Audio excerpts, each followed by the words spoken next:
for sensing and stimulation. I learned that Mohammed is working in the same department that I worked in for 45 years, so that's cool.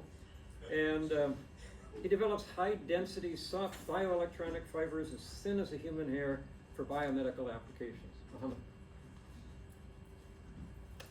Well, thank you so much for coming. Good evening.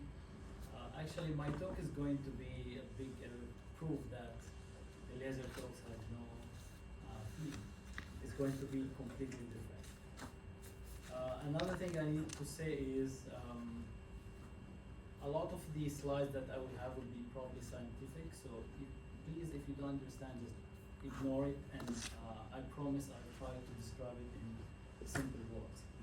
And I'm going to share my work with you today, which is about bioelectronic fibers that I've been doing at Stanford for the last 5 years, and they're used for various biomedical applications.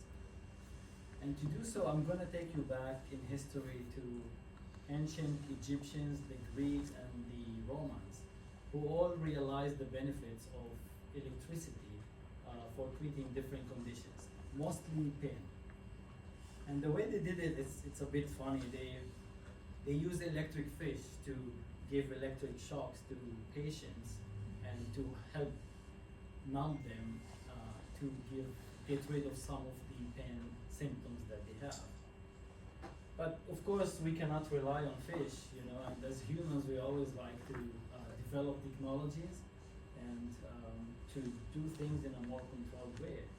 So these practices develop into electronic devices and tools that doctors use to treat patients, mostly for pain symptoms.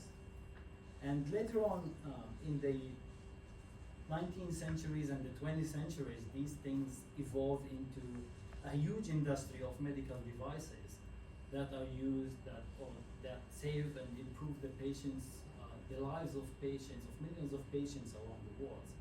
And a lot of common and known examples like pacemakers, cochlear implants, and deep brain stimulation electrodes. And if you look at all of these technologies, they're all therapeutics. So they're used to treat some conditions, but this whole field actually extended beyond that, and we started to see also electronic technologies that are used to diagnose things. For example, in this specific case here, doctors use catheters, electronic catheters, to record the electrical activity inside the heart, and they use that to identify some abnormal electrical signals that lead to atrial fibrillation, for example. And from that information, they can actually treat that condition, usually by burning those locations in the heart.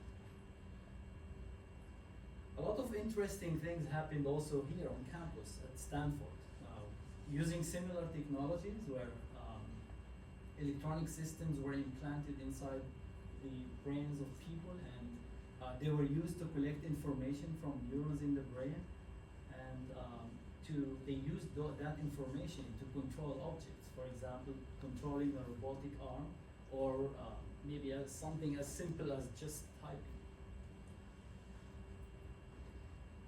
This could be considered actually the basic of the whole area of brain-computer interfaces, and a lot of investments, a lot of interest has been going to this direction, and with so many big players like Neuralink, for example, a local company here in the area, that came with just a huge mission, or very ambitious mission, which is to allow people to control basically every electronic device that we have just using our thoughts. And they have been doing great work on the scaling of this technology and improving or solving some of the challenges that we have. This is a very interesting video that I really like from Neuralink. It's showing a monkey that is playing this video game just using thoughts. But there is a device implanted in its brain, and using its thoughts, it can actually play this video game. And they use, of course, rewards to give to the monkey in order to train them to play this game very well. So if we zoom out a little bit now and we look at all of these technologies, there is something very common. So on one side we have the human body, and on the other side we have electronic devices, or just devices in general. And there is an interface in between where we have exchange of information. So this is what we call electronic interfaces with a human body. And the way they usually operate in two different modes. One of them is modulation, which is when we send information to the human body. And the other one is sensing, when we collect information from the human body. And from an engineering point of view, the main thing that we care about here is actually precision and stability. And I'm going to start from stability in the case of long-term implants inside the body.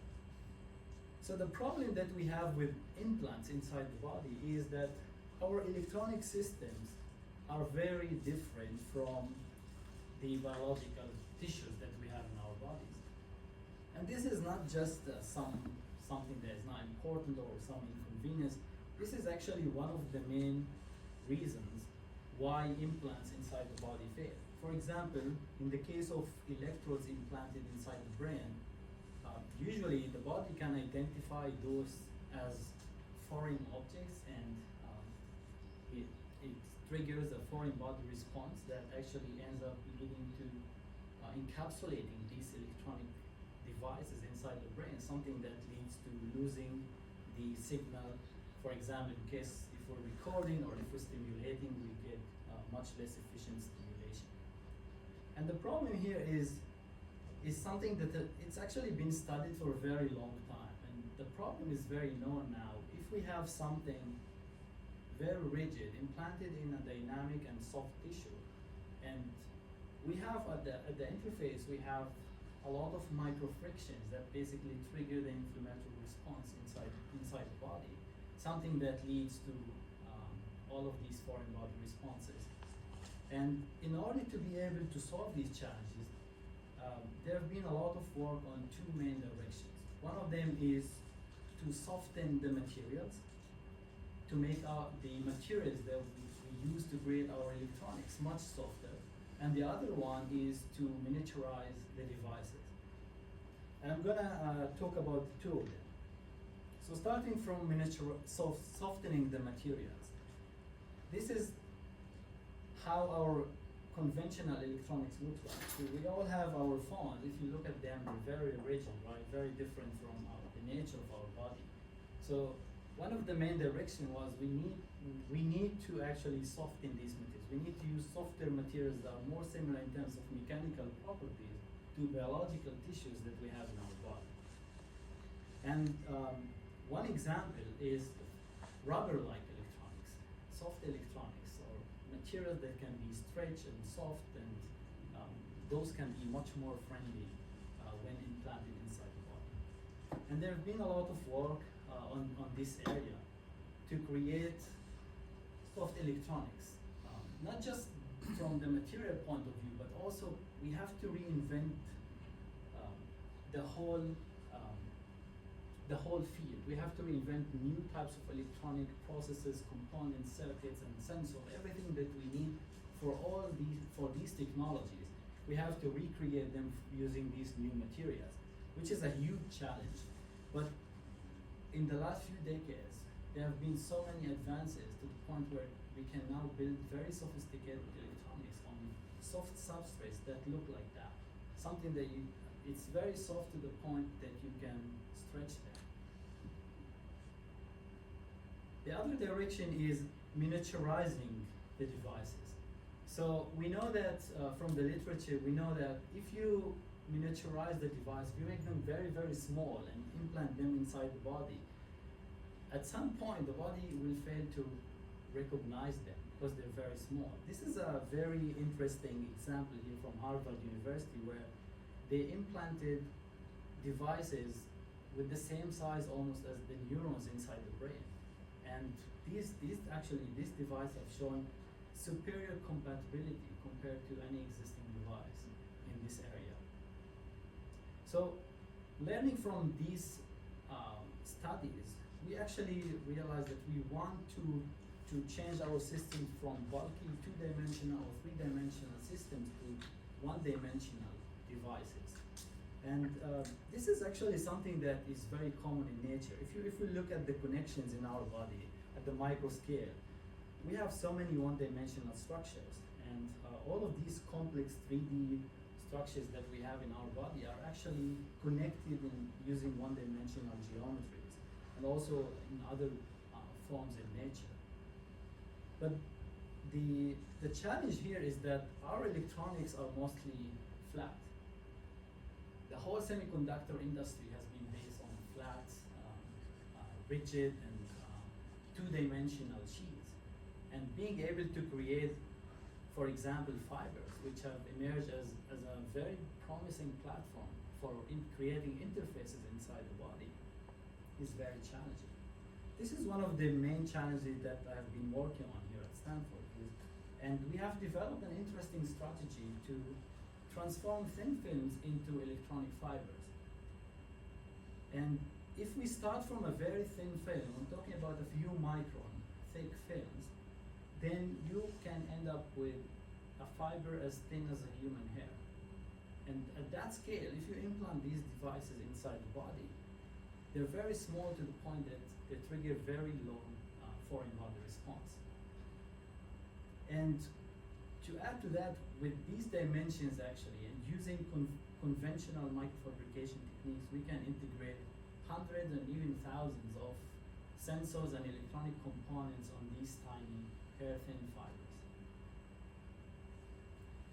We've been very excited about this platform, and we have extended the capabilities that we have with different modulation functions and sensing functions, and we've been applying this to solve various biomedical problems. So it's very interesting how these things, how this technology developed simply by just talking to people here on campus, and every time we have someone coming from, I don't know, the medical school or biology or like neuroscience and saying, oh, this is a very cool, this technology can help me solve something in my field. And from there, we started to expand into so many different directions. And I want to show you a few of those that we have been working on. The first one is single neuron recording in the brain. So as I explained before, and with the examples that I showed, for example, using thoughts to control electronic devices or to control objects that we use, we need to get access to the information in our brain or to our thoughts. And for that, we need actually a device that gives us access to the activity of neurons. This is one of the things that we've been working on, and we showed that with these tiny fibers, we can record single neuron activity inside the brain. And we have shown stable recording for up to 16 months. We can do more, but we stopped these studies because we needed actually to look at the tissue of the mice, and we were afraid actually that we might lose them because probably they'll die at some point. But the limitation here wasn't actually from the device, and we're now planning to do much longer term studies on larger animals. Another example that we had is to do bidirectional communication. So what I showed before was recording some signals from the brain. Here actually we're also doing sensing, and at the same time also we're doing stimulation or modulation. So we send the signal to the brain and we receive a signal from the brain. And the way we do it is by using optogenetics. So for those who are not familiar with optogenetics, it's a way to modulate the activity of neurons in the brain using light. So you can use light to turn on or off in some neurons inside the brain. And we've shown that we can, with these devices, we can actually do some inhibition of neural activity, and at the same time also get these recordings from the brain. This tool could be very useful for studying the connections in the brain. Like if we have different circuits, neural circuits in the brain, we want to study that. So we can use some of these strategies to actually explore all of these connections that we have in our brain. We also went beyond electrophysiology. We know that the neurons in our brain talk in different means, not just by electrical means, but also by chemical means, by neurotransmitters. And for example, serotonin and dopamine, these two neurotransmitters are very important, and they regulate a lot of different functions in our body, like our mood, our reward system, and more. And we've shown that with this technology, we can actually do chemical sensing, and we can track changes in these neurotransmitters inside the brain in awake animals for quite a long time, at least a few months. And I have to say here that in the next few slides, or actually the next one, I'm going to have some footage from animal experiments, from surgeries on pigs. So if you don't want to look, please don't look at the slides. So I want to move to the from the brain to the gastrointestinal tract. This is an organ that I'm very excited about. And as I said, we've done a lot of work on the brain, but we know that this tool or this technology could be also used for many different applications inside the body, for different organs. And one of them is the gastrointestinal tract, which some people think it's very boring. It's like it's our digestive system, right? But we know that it has way more to it. It's actually involved in so many different things. Like one of them is the brain-gut axis, which controls a lot of things in our body or regulates, for example, our mood. And it's involved in many different neurological conditions that we have in our brain. And the challenge here is that we don't have actually tools to study this system. If you look at the tissue, it's very dynamic, it's very soft, constantly moving. So you cannot use any or almost any of the existing conventional electronics to record something or to do something, to interface with this organ. And the fibers that we've been developing, because they're very soft, they're very small, we thought that this could be an interesting way to interface with this organ. And one problem that we focused on is called postoperative ileus. This is a problem where the intestine stops functioning normally after surgeries, after abdominal surgeries. So somehow there's some abnormal behavior of the gut where the motility doesn't happen properly, and that leads to a lot of unpleasant symptoms like constipation, for example, or throwing up. And we wanted to show that maybe with something like that, we can actually start studying these problems and also maybe solve them. So one of the things that we did, we used the fibers as sutures after surgeries. And we showed that we can record the contractions of the intestine inside the body. Here are some of the results, and you can see also the circadian patterns where you have very high activity during the day, a lot of contractions, and in the evening you have very low activity of the intestine. You can also use the same tool to trigger activity, to trigger contractions in the intestine. So as I said, in those conditions, the intestine basically stopped working properly. And in many cases, you actually want to induce those contractions to help people with constipation, for example.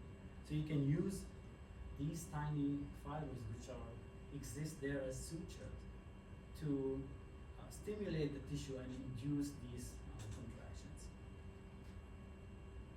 The last thing I want to talk a little bit about, which is it goes beyond long-term implants. It's more using the same technology to create interventional devices or short-term, what's called short-term tools, procedural tools that are used for diagnostic applications. And the idea here is with these devices, these are minimally invasive devices that you can insert through blood vessels and basically go to any point in your body, like to the brain or to the heart. And because we have the ability to miniaturize our electronic devices to the point where they could be as thin as a human hair, we can actually, through blood vessels, we can reach many different points inside the human body. And we've been now exploring two main directions. One of them is developing catheters for electrophysiological, mapping electrical activity in the heart, and the other one is developing guide wires for mapping pressures inside blood vessels inside the heart. These are two new projects funded now by Coulter and the Catalyst program at Stanford. So to summarize, in a very general way, I would say what we have in here is a platform that allows you to get access to some information in the body and also to send information to the body in a very stable way and without disrupting the natural behavior or the dynamic behavior of the tissues inside the body. And we've shown that this could be used for many different applications and for interfacing with many different parts inside the body. And with that, I would like to thank you for your attention. If you have any questions, I'm happy to answer.